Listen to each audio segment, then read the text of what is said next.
मनुष्य स्वभाव से सुख चाहते हैं, दुख नहीं चाहते। एक क्षणिक सुख होता है और एक स्थायी सुख होता है। मनुष्यों में बुद्धिमान मनुष्य वही है जो स्थायी सुख को चाहता है और उसको प्राप्त करने के लिए प्रयास करता है। स्थायी सुख को प्राप्त करना मनुष्य जीवन की सफलता है और स्थायी सुख को प्राप्त ना करके क्षणिक सुखों को ही भोगते रहना मनुष्य जीवन की विफलता है।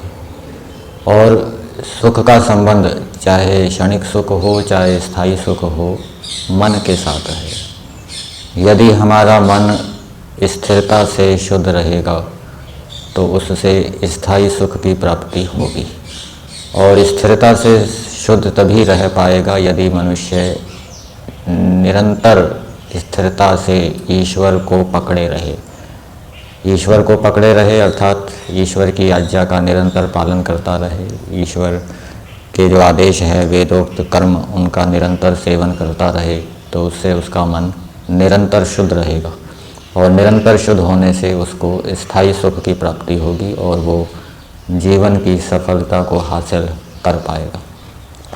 जब मनुष्य धर्म का आचरण करता है तो उससे उसका मन शुद्ध होता है, सात्विक होता है, कलेशों से रहित होता है। और जब अधर्म का आचरण करता है तो उसका मन अशुद्ध हो जाता है, राजसिक तामसिक हो जाता है।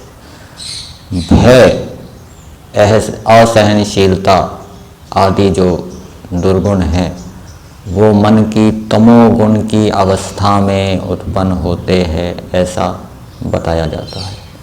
और जब मनुष्य धर्म का सेवन करके ईश्वर की आज्ञा का पालन करके अपने मन को सात्विक बनाएगा तो वो इन दुर्गुणों से रहित होकर सुख को प्राप्त कर पाएगा। धर्म का एक अवयव है, ईश्वर की आज्ञाओं में से एक आज्ञा है कि दान देना, अर्थात धर्म पूर्वक जो धन अर्जित किया है उसको सुपात्रों को देना।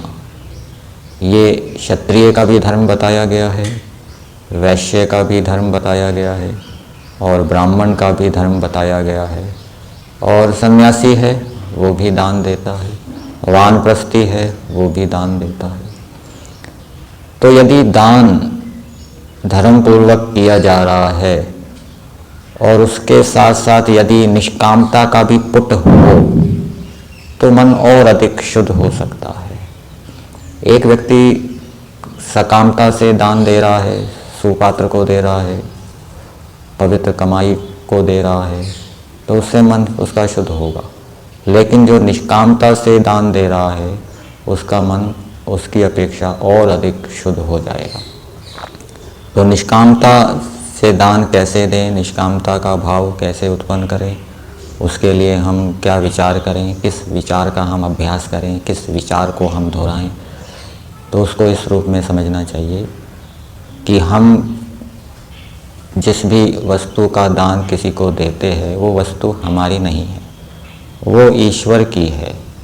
और ईश्वर की वस्तु को हम ईश्वर की आज्ञा का पालन करते हुए किसी योग्य पात्र को दे रहे हैं तो इससे निष्कामता का भाव उत्पन्न होगा। उस वस्तु को देने के बदले हम कोई मान सम्मान सुविधा नहीं चाहेंगे। जैसे किसी व्यक्ति ने हमें 10,000 रुपये दिए और कहा कि अमुक व्यक्ति को दे देना, हमने वो 10,000 रुपये अमुक व्यक्ति को दे दिए। अब उस देने के बदले में हम सम्मान चाहें, सुविधा चाहें, ये क्या है? अनुचित है, अन्याय है। हम तो केवल निमित्त मात्र बने हैं, थोड़ा सा प्रयत्न किया है, प्रयास किया है देने में। वो धन संपत्ति 10,000 रुपये तो दूसरे व्यक्ति के हैं। इसी प्रकार से जिस भी वस्तु का दान दिया जाता है उसमें ये भावना बनानी चाहिए कि ये वस्तु, रुपए, धन आदि ईश्वर के हैं, हम तो केवल निमित्त मात्र हैं, ईश्वर की आज्ञा का पालन कर रहे हैं। तो सम्मान तो ईश्वर का होना चाहिए क्योंकि सब कुछ ईश्वर का है, हमारा तो कुछ भी नहीं है, हमने तो बस दिया मात्र है। इस विचार का, इस उदाहरण का बार बार अभ्यास करने से निष्कामता का भाव उत्पन्न होगा। और जब निष्कामता से धर्म कार्य किए जाएंगे तो उससे मन और अधिक शुद्ध होने से और अधिक सुखों की प्राप्ति होगी।